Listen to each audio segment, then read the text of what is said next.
दोस्तों, आज हम बात करेंगे एक बड़े क्रांतिकारी सिद्धांत की। संबंध है हमारा भौतिक भूगोल से।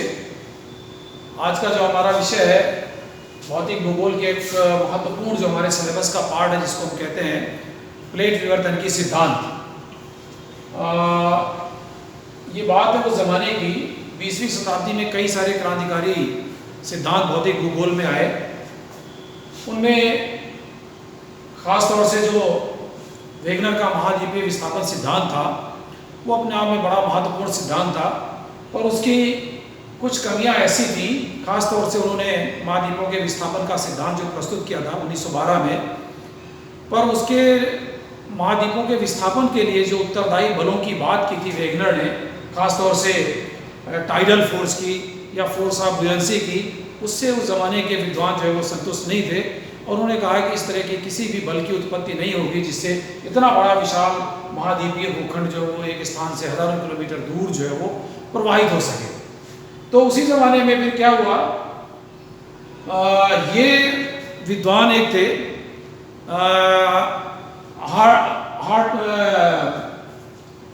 जिनका नाम था, जिन्होंने एक कन्वेक्शन करंट की बात की थी, उन्होंने आर्थर होम्स ने। तो कन्वेक्शन करंट के बारे में उन्होंने कहा कि ज़मीन के अंदर जो है वो कुछ संवहनीय धाराएं प्रवाहित होती हैं, उन धाराओं की वजह से ही उस पर स्थित धरातल या लिथोस्फीयर जो भी होगा वो मूव कर सकता है। तो उस संवहनीय धाराओं को आधार मान के इस प्लेट टेक्टोनिक थ्योरी की शुरुआत विशेष रूप से मॉर्गन एंड डी पिशान ने की थी। इससे पहले जब हम बात करते हैं प्लेट विवर्तनकी की, तो प्लेट क्या चीज़ है इसको हम समझेंगे। सबसे पहले प्लेट शब्द का इस्तेमाल जो है एक अमेरिकी विद्वान थे जिनका नाम था टूजो विल्सन। उन्होंने 1965 में प्लेट शब्द का उपयोग किया पृथ्वी के दृढ़ स्थल भूखंडों को के लिए, जो उनके अलग अलग जो टुकड़े हैं पृथ्वी के, उन टुकड़ों के दृढ़ भूखंडों के लिए इन्होंने सबसे पहले प्लेट शब्द का उपयोग किया था।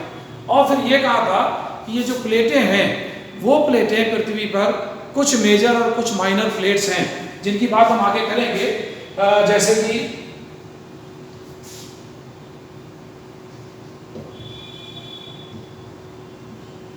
जैसे कि हम ये देखें, ये प्लेट, इन प्लेटों की बात की थी। ये आप जो बाउंड्री देख रहे हैं काली काली, ये मेजर प्लेट्स हैं। इन प्लेटों के बारे में इन्होंने कहा था कि ये लिथोस्फेरिक स्लैब्स हैं। ये Eurasian plate, Australian plate, African plate, south American plate, north American plate, Pacific plate और अंटार्कटिक प्लेट, ये 7 बड़ी प्लेटें थी। इनके अलावा बहुत सारी छोटी छोटी प्लेटें हैं। यही प्लेटें जो है, इन प्लेटों की जो मार्जिन है, ये जो किनारे हैं, यही सबसे महत्वपूर्ण होते हैं। इन्होंने ये कहा था कि प्लेटों की जो मार्जिन है उनमें विभिन्न प्रकार की विवर्तनिक घटनाएं होती हैं।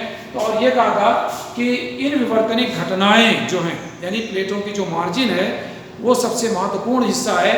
वहाँ भी वही तमाम तरह की जो भूआकृतिक घटनाएं, भूगर्भिक घटनाएं होती हैं, वहीं घटित होती हैं। इसमें इन्होंने इसलिए कहा था कि प्लेट टेक्टोनिक्स का the whole process of plate motions and resultant reaction. तो जो प्लेट है, इनकी जो गति है और उन गतियों का जो परिणाम है, जो रिजल्ट आता है, उन रिजल्ट की संपूर्ण व्यवस्था को ही प्लेट विवर्तन की कहते हैं। इसकी हिस्ट्री क्या है कि सबसे पहले जो इसकी शुरुआत हुई, ये मैकेंजी और पार्कर ने एक सिद्धांत दिया था जिसको कहा जाता है पेविंग स्टोन थ्योरी।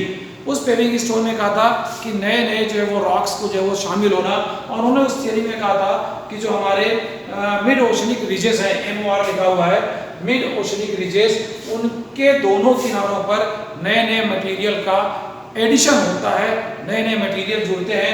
वो पेविंग स्टोन थ्योरी थी, और वो थ्योरी बेस्ड थी किस पे, आयलर के ज्योमेट्रिकल थ्योरम पे। आयलर ने ये कहा था कि पृथ्वी के जो अलग अलग भूखंड हैं वो उनकी अपनी अपनी पोल है, एक्सिस है, उस पोल के चारों तरफ वो मूव करते हैं।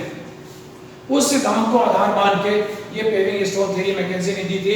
कुल मिला के इन विद्वानों का मत ये था कि किसी तरह से पृथ्वी के जो बड़े बड़े विशाल भूखंड हैं उनकी गतियों को हम किसी तरह से सिद्ध कर सकें। उस गतियों को सिद्ध करने के प्रोसेस में फिर 2 बड़े महत्वपूर्ण विद्वान आए जिनका नाम था मॉर्गन और डी पिशान। इन्होंने इस प्लेट विवर्तन के सिद्धांत का बड़ा विस्तृत स्वरूप दुनिया के सामने प्रस्तुत किया और बहुत अच्छी तरह से इसको एक्सप्लेन किया। बात है ये 1968 की। इन विद्वानों ने क्या कहा, इन सारे प्लेटों की स्थिति, उन प्लेटों की गतियों के लिए उत्तरदायी जो शक्तियां हैं वो, उन सारी चीजों की बात इन्होंने की थी। हमने प्लेट की बात ये कर ली है, इतनी सारी मेजर और माइनर प्लेट्स हैं। इसके बाद अगर हम बात करें, देखिए तो क्या कहा था मॉर्गन और पिशाल ने कि all tectonic activities occurs around the plate margins और बाउंड्री। यहाँ मार्जिन और बाउंड्री दोनों शब्द इस्तेमाल किया गया है। तो मार्जिन का मतलब ये होता है कि जो प्लेटों का आखिरी छोर है या किनारा है। बाउंड्री का मतलब ये होता है कि जहां दो प्लेटें हैं उन प्लेटों के बीच का जो स्थान है उसको हम बाउंड्री कहते हैं। ये कहा गया कि जितनी भी घटनाएं घटित हो रही हैं इन प्लेटों की पारस्परिक गतियों के फलस्वरूप वो सारी घटनाएं प्लेटों के किनारे पर ही होती हैं, इसीलिए वो किनारे बड़े महत्वपूर्ण होते हैं। फिर उन्होंने कहा कि चलिए मान लेते हैं कि प्लेटों के किनारे हमको दिख रही बहुत सारी घटनाएं घटित हुई हैं, ज्वालामुखी विस्फोट हो रहा है, भूकंप भी आ रहा, सारी बातें हैं, पर्वतों का निर्माण भी हो रहा है, लेकिन इन प्लेटों के मूवमेंट के लिए उत्तरदायी जो बल है जिसका जिक्र वेगनर ने अपने महाद्वीपीय विस्थापन सिद्धांत में किया था, क्या वही चीज है? नहीं, ऐसा नहीं, बल्कि इन्होंने ये कहा कि थर्मल कन्वेक्शन करंट होती है, उन करंट के नाते जो पृथ्वी का स्थिर दृढ़ भूखंड है, हजारों स्क्वायर किलोमीटर एरिया जिसका है, बड़े बड़े जो महाद्वीप हैं, अंदर जो पृथ्वी के वो दो तरह की संवहनीय धाराएं चलती हैं। एक धारा तो है ऊपर की तरफ जाने वाली जिसको हम कहते हैं अपवर्ड मूविंग करंट, और दूसरी जो है वो डाउनवर्ड मूविंग करंट है। तो जो अपवर्ड मूविंग करंट है वो दूर जाती है दूसरे से दूरी की तरफ, तो उन महाद्वीपों को दूर लेके चली जाती है या भूखंडों को दूर ले जाएगी, और दूसरी करंट जो होती है डाउनवर्ड होती है, अधोगामी जिसको हम कहते हैं, वो चीजों को एक दूसरे के पास लाती है। ये जो आर्थर होम्स ने इस कन्वेक्शन करंट की खोज की थी वो अपने आप में बड़ी महत्वपूर्ण थी। इसी को बेस मान के प्लेट विवर्तन की सिद्धांत को जो है वो आगे बढ़ाया गया, और यह प्लेट विवर्तन की सिद्धांत वेगनर के सिद्धांत को सिद्ध करने में सबसे महत्वपूर्ण भूमिका निभाता है। क्यों कि अगर हम ये सिद्ध करने में सफल हो गए कि पृथ्वी के भूखंडों में गति होती है, तो फिर वेगनर का सिद्धांत पूर्णतया सत्य माना जाएगा। इस विवर्तन के सिद्धांत ने वेगनर के उस सिद्धांत को सिद्ध करने में महती भूमिका निभाई। यहाँ कहा गया क्योंकि जो हमारी बाउंड्रीज हैं वो बाउंड्रीज सबसे महत्वपूर्ण है, जो हमारे किनारे हैं वो सबसे ज्यादा महत्वपूर्ण है। तो फिर ये बाउंड्री कितनी तरह की होती है ये देखा गया। तो कहा गया कि सामान्यतः जो हमने देखा, विद्वानों ने देखा कि 3 तरह की बाउंड्रीज पाई जाती हैं प्लेटों के बीच में, यानी किनारे जो है, एक तो कन्वर्जेंट जिसको हम डिस्ट्रक्टिव मार्जिन भी कहते हैं, एक डाइवर्जेंट और एक कंजर्वेटिव मार्जिन। 3 तरह की मार्जिन पाई जाती हैं। तो जो कन्वर्जेंट है जिसको हम हिंदी में कहते हैं अभिसारी किनारा, अभिसारी किनारा यानी अभिसारी का मतलब एक दूसरे के पास आना। हमने अभी आपसे बात की थी कन्वेक्शन करंट की, तो जब धाराएं अधोगामी होती हैं, नीचे की तरफ आती हैं, ऊपर से नीचे की तरफ, तो उनके ऊपर जो भी प्लेट स्थित होगी वो क्या होगी, एक दूसरे के पास खिसकेगी, यानी अभिसरित होगी। तो इसी को हम कहते हैं अभिसारी किनारा, दो प्लेटों का अभिसरण होना या कन्वर्जन होना। इस प्रोसेस में होता क्या है कि दोनों प्लेटें जब कंप्रेशनल फोर्स की वजह से एक दूसरे के पास आती हैं, तो सिस्टम ये होता है कि जो प्लेट भारी होती है यानी हैवी मटेरियल की बनी हुई होती है, वो प्लेट को अंदर की तरफ प्रवेश करती है, और जो हल्की प्लेट होती है वो उसके ऊपर रह जाती है। जैसे आप देखें यहाँ मैं आपको बताऊं, ये 2 प्लेटें हैं। तो एक ये जो है ओशनिक क्रस्ट वाली यानी महासागरीय प्लेट है, दूसरी जो है वो महाद्वीपीय प्लेट है। तो महासागरीय प्लेट जो कि भारी पदार्थों की बनी हुई होती है, इसलिए ये प्लेट जो भारी पदार्थों की बनी है वो अंदर प्रवेश कर जाती है, जो हल्की पदार्थों की बनी हुई है ये इसके ऊपर रह जाती है। तो जिसको कहते हैं ओवरराइड करना, lighter plates override the heavier plates, और उसके बाद जो हेवियर प्लेट है फिर नीचे जहां मुड़ के, यानी जहां इसका सबडक्शन होता है, तो मुड़ के जो है वो दूसरी प्लेट के नीचे चली जाती है। तो इस सबडक्शन जोन को ही कहा गया है वदाती बेनियाफ जोन। ये आप जो देख रहे हैं, Wadati was a scientist from Japan. ये जियोफिजिसिस्ट थे क्यू वदाती, और ये ह्यूगो बेनियाफ अमेरिकन जियोफिजिस्ट थे। इन दोनों ने इस सबडक्शन जोन की खोज की थी, जिसकी वजह से इन दोनों के नाम से इसको वदाती बेनियाफ जोन कहा जाता है। अब उसके बाद जब सबडक्शन होता है तो फिर क्या होता है कि ये सबडक्शन जोन है, तो गहराई में जाके 100 किलोमीटर की गहराई के बाद नीचे एस्टेनोस्फीयर होता है जिसमें तरल मैग्मा और ये सब मेटल पार्ट पाए जाते हैं। तो ये भारी प्लेट का हिस्सा जो अंदर प्रवेश कर गया वो चूंकि पृथ्वी के गहराई में हम जानते हैं कि गहराई के साथ साथ तापमान में वृद्धि होती जाती है, जिसकी वजह से बहुत अधिक तापमान पृथ्वी के आंतरिक भागों में पाया जाता है।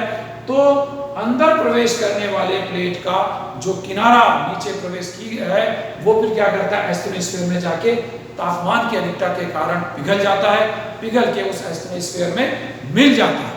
इसका मतलब है जब वो पिघल गया तो इसका अस्तित्व जो है वो समाप्त हो जाता है। तो इस मार्जिन के विलुप्त होने की वजह से, समाप्त होने की वजह से, विनाश होने की वजह से ही इसको हम अभिसारी किनारे के साथ साथ विनाशकारी किनारा भी कहते हैं। तो ये अभिसारी किनारा, विनाशकारी किनारा यानी डिस्ट्रक्टिव मार्जिन जिसको हम कहते हैं, ये यहाँ पाया जाता है। अब क्या होता है कि इस तरह से इसका अभिसरण होता है। तो अब जब अभिसरण होगा, हम जानते हैं कि प्लेटें दो तरह की हैं पूरे पृथ्वी में।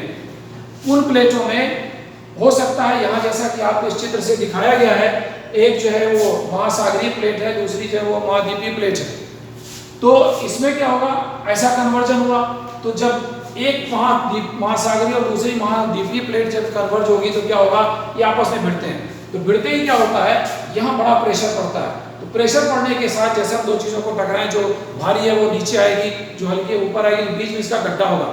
तो क्या होता है, यहाँ गर्तों का निर्माण होता है। एक लंबी गर्त जो है जिसको हम ट्रेंच कहते हैं, वो गर्तों का निर्माण होगा प्लेटों के अभिसरण के साथ साथ। इसीलिए हम देखते हैं प्रशांत महासागर के पश्चिमी और पूर्वी दोनों किनारों पर कई सारी लंबी लंबी गर्तें पाई जाती हैं, जिनमें दुनिया की सबसे गहरी ट्रेंच जिसको मैरियाना ट्रेंच कहते हैं वो भी उसमें शामिल है। तो गर्तों का निर्माण होना, साथ ही साथ क्या होता है, जब दोनों प्लेटें टकराएंगी, दोनों का मटेरियल आएगा तो यहाँ इनमें खिंचाव होगा, प्रेशर पड़ेगा। प्रेशर पड़ने की वजह से उसमें क्या होती है, फोल्डिंग होती है, वलन पड़ता है। तो यहाँ वलित पर्वतों का निर्माण भी होता है इन मार्जिन्स पे।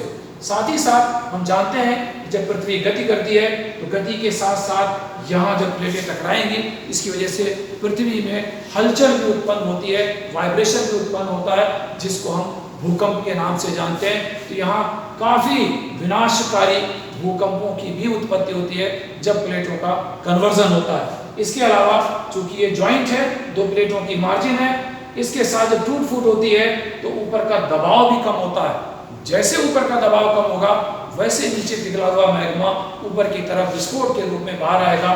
तो यहाँ आप देख रही है लाल कलर से, ये ज्वालामुखी, क्या चित्र है, ऐसे किनारों पर ज्वालामुखी विस्फोट भी होता है। और चूंकि प्लेट लंबी होती है, हजारों किलोमीटर लंबी होती है, तो उन प्लेटों के मार्जिन पे लंबी बाकायदा वॉल्केनिक आर्क यानी ज्वालामुखी चाप का निर्माण हो जाता है। ये सारी घटनाएं इस कन्वर्जन वाली बाउंड्री पर होती हैं।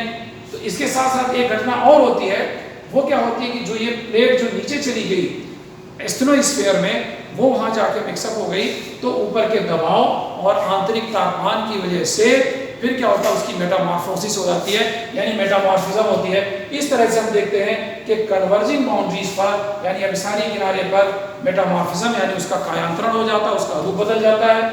ये सारे गर्तों का निर्माण होना, ज्वालामुखी विस्फोट होना, भूकंप का आना, वलित पर्वतों का निर्माण होना, और ये सारी घटनाएं होती हैं। ये हमने अभी सिर्फ बात की है एक महासागरीय और एक महाद्वीपीय प्लेट की। इसको हम कल फिर कंटिन्यू करेंगे कि अगर दो महाद्वीपीय प्लेट आपस में अभिसरित हों या दो महासागरीय प्लेट आपस में अभिसरित हों तो किस तरह की घटनाएं होंगी, क्या उत्पन्न होगा। आज हम अपनी बात यहीं खत्म करेंगे, कल फिर इसको आगे कंटिन्यू करेंगे। Thank you.